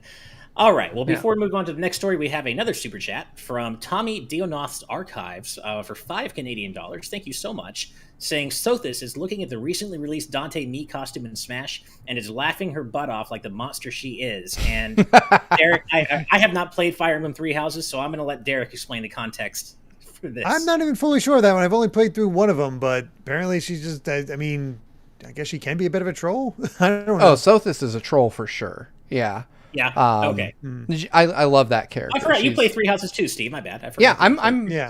I'm still eternally stuck in my second playthrough, but it's no, same here. A great game, and I love it. Someday I'll find time to play through each of the three houses, but that's an investment. It is. It really is. But Sothis is just kind of a mischievous character. Right. Well, thank you so much, Tommy, Tommy Dionoth's Archives for the donation. We really appreciate it. All right. I'm not even going to try to sugarcoat this one. This next news story is in here because I'm the host today. I'm in the seat of power, and I could get this story in, because I'm really excited about this. So let's get that up on screen. Oh, are you sure you're talking about the right one? We're on 7. I'm just making sure. Okay. The other one I think would have been worth covering anyway. Remember, he's also a major fan of this for some godforsaken reason. Okay, that's why I was confused, because number 8 is really the one where I would have gone with that segue. But number 8 I think would be worth it anyway. But this one specifically is tailored to me, and that is, of course, one of the most underrated Final Fantasies of all time. Final Fantasy XIII. Don't say anything, Derek. Has been single-handedly remastered on PC by a modder named Green Thumb 2. And this guy, or this person, added new models, or high-quality models, textures, and FMVs to the game. And you can see on the Reddit, or the Imgur post here, that some screenshots that just look absolutely incredible. And I can't believe that this is a game that came out at I believe, 2009. And even without this remaster, I think FF13 has aged very well visually, but man, looking at these new higher quality assets, this game is beautiful, you guys. Even if you don't like the game itself, you have to admit, this game looks amazing. I will definitely admit that I do not like the game itself. Fair enough. I have not looked at the Imgur post. I'm looking at that now. It's definitely impressive. Mm-hmm. I'm going to post the Imgur thread in our chat right now so people can check it out if they want to. But yeah, I love FF13. I think it's incredibly underrated, misunderstood. It's not perfect. It does have problems. I'm not saying it's like the best game ever, but FF13 is great. And I think this just makes it look even better. And it revives my wish for an FF13 remaster, or FF13 trilogy remaster, as it were. I really hope to see these games remastered this generation. The big issue I have with this is that if you're going to provide me screenshots of the fan remaster, you should put originals side by side, because I'm sure it looks better, but I couldn't tell you how. Yeah, that's how I'm kind of sitting at looking at these. Like, I'm looking at it, and it's one of those things where I'm certain it is of higher quality, but it looks the way my mind remembers Final Fantasy XIII. Fair enough. Yeah. And so, like, give me a little slider, let me scrub between them. But I will say, in the close-up of Lightning on that thread, there is detail present that I probably would place well beyond the abilities of the PS3. Like, you can see in the the individual threads in her I don't know, Cloud Strife wannabe turtleneck thing. Oh my God. Yeah. No, I mean, hey, as Rob Arman X says, holy shit, these are way better. And I admit, as the resident FF13 fan on this panel, I'm sure, I don't want to assume for you, Push, but most people aren't big 13 fans, and I just happen to be one. As someone who played a lot of FF13, I got the platinum in 13-2. That's one of the very few platinums I've ever gotten, is 13-2. Hey, 13-2 is good. I'm just saying you have to convince me on 13. Right. I think 13 and 13-2 are both awesome for very different reasons, but I definitely get they're not everyone's cup of tea. But as someone who spent a lot of time playing 13, I can tell how much better these look, and I really, really hope we get remasters of these games. Lightning Returns, I could take or leave. I didn't really like Lightning Returns at all, but at least the first two games I love, and I don't want to see them forgotten and relegated to the the Xbox 360, PS3 annals of history. I want to see them brought back for new audiences. Sure. So I just like to see people have a second chance at checking these games out. I think there's some really weird revisionist history that went on with 13 where they actually reviewed quite well, but people act like it's just tanked and sold terribly. It sold well, it reviewed well. So I just like to see them get another chance at it reviewed well, but the general opinion was not good. Yeah, I was going to say, I picked it up off the back of the reviews, and I was like, this ain't it. I tried playing it. I was like, I don't like this. You will have the exact same experience every time you play.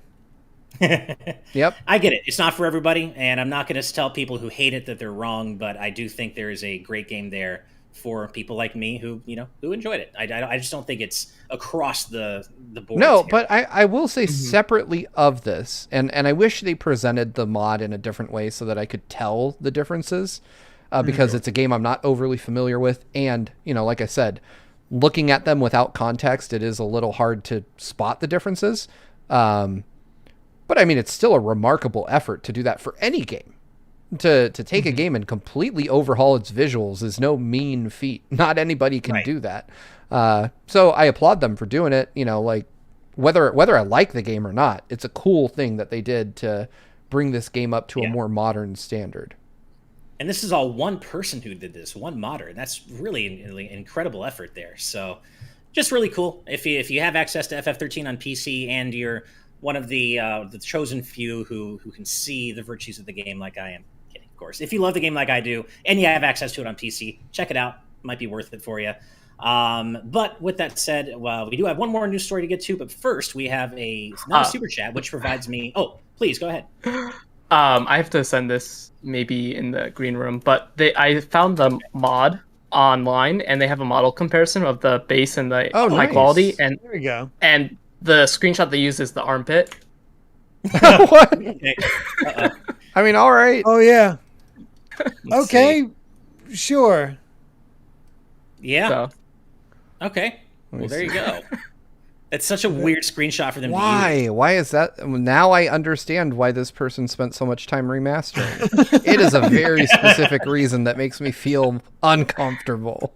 That's a really weird one to use. Sad that I'm guessing the one on the right is the new one because I cannot tell. To be honest, my vision sucks. The one on the right is the one. Yes, you can tell. There's some telltale like weird shadowing on the last or the old version. But that was my main takeaway too. I was like, there's some weird dithering or something going on with Lightning's shirt. Her armpit is decidedly more high res, but you can really see it in what is that, like the pauldron that's on her shoulder. There's a lot more detail on the right. Yeah. I'm posting this in both our chats for folks. Yeah, that's the best. I was trying to look like, where do I look to find the best difference, and I couldn't quite find it. Right. So yeah, as I said, this is all to say that if you do have access to the PC version of 13, check these mods out. It might be a great way to replay the game. I certainly would like to replay it at some point. That's why I want that modern. I don't have my PS3 hooked up anymore, so that's why I want that modern, remaster to happen. Gotta get a PC for this. I know, right? Yeah, that's true. All right, so we do have one more news story, but before that, we do have one more super chat that sets me up with a perfect segue. Thank you so much. It's Junker with a $2 Canadian donation saying, Mega Man.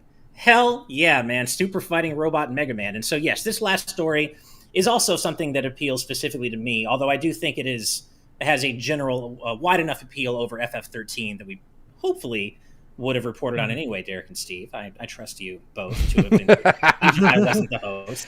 I did not credit this to your undying love of Mega Man this time. So fair enough.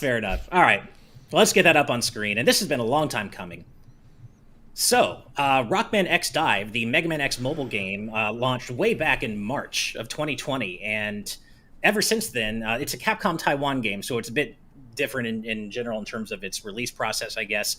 But the word on the street ever since then has been saying it's coming to all territories. Mega Man X Dive is going to be a thing in North America, and over a year later, it wasn't until today. The Mega Man X Dive beta test is available now for North America and the UK. Unfortunately, though, only on Android, which means I can't try it, and that really hurts me. I know. It always seems like it's always these beta tests and everything else are always available only on Android and never iOS. It says something about what the hell are you doing, Apple?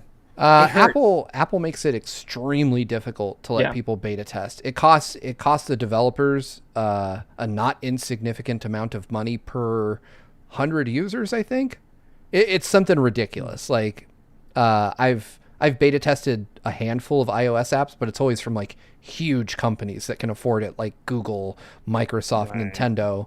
You never see smaller publishers even bother with iOS beta testing because it's cost prohibitive, whereas on Android you can just download the app and that's it. They have no rules against it. Fair enough. Mm-hmm. Yeah. So basically, Apple is being Apple. Essentially, is what's going on here. Yes. Yeah. Apple will continue to have draconian, weird App Store policies that prevent people from doing stuff like this, which is unfortunate. But also, I have an Android around here somewhere, so I might download this and give it a shot just to see, because I do like Mega Man X. I'm not the near your level of fandom. Well, this is definitely a game that I would want to, like sync a Bluetooth controller or whatever to my phone for when it does eventually come out on iOS, because it's Mega Man X. I don't want to play with touch controls. Come on, I mean, but I'm under no illusions that this game is amazing. I've followed its development and release pretty closely. I think the coolest thing about it is all the different characters you can play as across different Mega Man franchises. But we reported on several characters actually over the last several months, and one of the coolest ones was Bad Mega Man.exe with the darker blue hue that you get with the shades and I think you meant Bad Mega Man Legends. Yeah, sorry? Bad Volna. You said Mega Man Trigger, yeah, not exe. My bad. So that was pretty cool. A Mega Man fan. Jeez. I know, right? Well, the reason why I was actually going to talk about this. Weirdly enough, the Facebook page for this game has actually been online since I guess a couple of weeks ago, and the top post is a clearly Smash-inspired splash screen saying Mega Man.exe joins the fight. So that's why I said that. And yeah, so I guess the Facebook page has been up even before the beta test started for whatever reason, and this whole rollout has been so strange, but I'm just hoping the beta test period is relatively short so I can finally try it myself, though I am under no illusions that this game is amazing or anything. It looks fun. It looks cool. It's just nice to have it be coming out here, in the US and UK, hopefully worldwide eventually. It, of course, is not the Mega Man X9 console release that everybody wants, but it's something. And it's just nice that it's finally coming out of, Taiwan and I think it was like Taiwan and Singapore and a few other territories, but it's been a very limited release so far. What's also interesting is that it is being developed and published by Nebula Joy, which are the same folks behind the upcoming mobile Mega Man game, Rockman XZ Time Rift, which we also recently reported on. We don't know anything more about that game other than the logo. We don't know what it's going to be, when it's going to come out. And I guess the other things to talk about here, and this means nothing to me as I haven't played the game, apparently it has a number of bugs and visual errors, according to our friends at Protodude's Rockman Corner. However, you can try raid bosses available at level 22, Dr. Light's lab, and hunter badges, among other things. And available characters go up to Another Iris, which is really cool because Another Iris was like a what-if version of Iris and Colonel fused together from Mega Man X4. So a lot of cool fan service in this game, but the game itself I don't think is anything, incredible to write home about. Push, have you tried this? Have you tried Rockman X Dive at all? It's not available in Japan, I think. I'm just okay. I wasn't sure if it was or not right now. Okay. But it looks very cool. I like that fact that they have like Monster Hunter collaborations and stuff like that. I think it's very smart. They just released the Rathalos Armor X, I think, is the latest character, which is cool. And in general, it's just nice seeing new official Mega Man X art for anything. That's just always nice to see. And so if you're into Mega Man X like I am, and you're into a lot of fan service, I think this game does deliver on that. But unfortunately, if you're also an iOS user like me, you can't get in on that beta test action. So, Steve, I'm going to be looking to you to tell me what you think, man. Yeah, I'll power up my my Android tonight. It's somewhere. I don't know where it is, but I'll plug it in and get the beta downloaded and see on Friday. Look forward to some general opinions about Rockman or Mega Man X Dive on Friday, and we'll there you go. Brace yourselves. It's a mobile game. Nice. Yeah, exactly.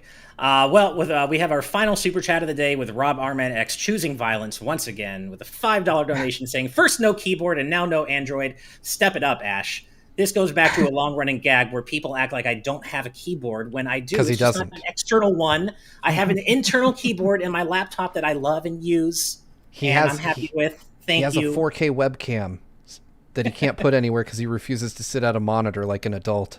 I think a laptop monitor counts as a monitor. Thank you very much. It's still a monitor, and I do have my monitor next to me, as you can see. Right, see what I'm saying? He's confirming what I'm saying. There's a monitor right there he could be using, folks. Aww. It's 4K. It's glorious. I know because I'm looking at the same monitor right now. Yeah, no, it's what I use when we're doing streams and stuff, like playing Smash last night. Like I play on the monitor and stuff. But yes, Rob Arman X, thank you for calling me out yet again on my lack of an external keyboard. But you know what? I like the lack of clackiness on my internal MacBook Pro keyboard. So you could get a Apple Magic keyboard. It's the laptop keyboard just on the outside. But I like. it on the inside. Oh, that's terrible. That's going out of context. I like it on being on the inside. What can I say? And with that said, I do think that is a perfect time to wrap things up here. So, Push, as always, we like to let our incredible audience know where they can find our guests. So please, Push, tell us where we can find you on the internet, man. Yep, you can just follow me by searching PushDustIn on Google. I can be found on Twitter, YouTube, Facebook, Instagram, and soon to be TikTok. So, oh boy, I'm everywhere. I like that you said PushDustIn, because I fully admit to being one of those people who always assumed it would just PushDustIn. And yeah. I made that same mistake, and I know you mentioned a lot of people have made that mistake. So I'm glad you. It's I don't get offended or anything. It's cool. Such a common mistake. People don't. When people hear that my name is actually from a garbage can, then it makes sense for them. Yeah. Like they think that my name is Dustin. Yeah. It's instructions. Nice. Yeah. PushDustIn. Well, thank you again for being here with us today, man. Would love to have you back anytime. It was a pleasure having you on TNT. Yeah. And well, that brings us to the end of episode 104 of today's News Tonight. So thank you all for joining us, as always. But before we leave, we have to give a massive thank you to all of our patrons at the producer tier and above for helping to make this show happen, because without y'all, it wouldn't be happening. And we love being here 3 times a week with you and our live audience patrons. So thank you from the bottom of our hearts for helping to make this show a reality. Additionally, an extra special thank you to all of our patrons at the executive producer tier and above. And those awesome, wonderful, fine folks include Jared Edinger, Brandon Bovia, Rob Arman X, Etiono Ben, Dan and Twistle, Dennis J, Z Patty, Hyrule Hermit, Sky Blue Flames, Adam O'Sullivan, It's ATM, Octopuppet, Richard Herrera, Michael Phone, Aiko Carroll, The D-Pad, Vesmio, Waffle King, Kitty Kong Facts, Angel Martinez, Vedran Hotik, 112, John, Joshua Hunter, Evernight Studio, Benny Yao, Emerald, Azran127, Kinrule09, Pagrima, Jake Pelka, Geller, Shiny Turkey, Joseph Rutkin, Charlie Bird, Geeky Griffin, Lucky Wonderfish, Kyle, Top Dog 23100, Young Ben Kenobi, Doug Shomix, Andrew Medeiros, Orem M, Sakuragi, Becca, Rocks the Cat, Fizzywig Hoyd, Critmonger, The Legend of Groose, Eddie B, Kai Ed, Kit Fisto, West Egg, Deaneth, Kota, Michael McCaw, Matthew Wong, Goron Amber, Straight Lace, Justin Matthews, Hoobie, Wolf X Blake, Moon Macarons, Mega Conrad, Ascaron 809, Kane, Captain Finlandia, 60 Minutes and 60 Seconds, Christopher Masterson, Spicy Pandotter, The Game Orb, Dano the Artist, Grantles, Ravelox, Synchrolord, Brainchild, Rosa Pardo Bowling. Hi, Mom. Kotar Peck, Scuff 196, Skull Kid Tiger, AJB Cool, Blizzica, Jason Uloa, Jaden Buck, Phantom Project, Lungs and Roses, or Lungs and 65 Roses. I'm not sure which one. Let us know how you want us to pronounce your name in the after this, please. Thank you. Darik, Jeff Ed, Ray Clausen Jr., Nathan the Voice Actor, Hulkamaniac 55, Chibi J, Bongo Lover, and finally, last but not least, Mumbling Yeti. Thank you all so much for your incredible support of Good Vibes Gaming, today's News Tonight, our whole channel, everything we're doing. We just love you so much. And as a reminder, if you want to check out everything we're doing over on Patreon, you can find us at patreon.com/gvgaming, where we have a whole host of tiers ranging from $1 a month all the way up to sponsoring our show for $400 a month. But we have a lot of cool different perks at each tier. Our most popular is our $5 live audience tier, which allows you to interact with us and our special guests 3 times a week during the show in a exclusive live audience patron chat. But even if you don't support us on Patreon and all you can do is support us here on YouTube, we would really love it if you like and subscribe. Every little bit truly does help. So thank you so much. We love you all, and we will see you next time for episode 105 on Friday. Until then, everybody, good night and good vibes. Bye. Bye, everyone. Bye.